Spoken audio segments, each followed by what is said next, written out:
भगवद्गीता रोजच्या आयुष्यासाठी अध्याय पहिला श्लोक फर्स्ट. धृतराष्ट्र उवाच धर्मक्षेत्रे कुरुक्षेत्रे समवेता युयुत्सव मामका पांडवाश्चैव किमह कुर्वत संजया. गीतेची सुरुवात उपदेशाने नाही, घाबरलेल्या मनाचा प्रश्नाने होतो.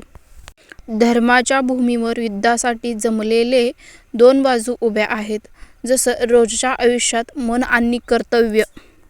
हा प्रश्न कृष्णाचाच नाही, हा अर्जुनाचाही नाही, हा प्रश्न आहे घाबरलेल्या राजाचा.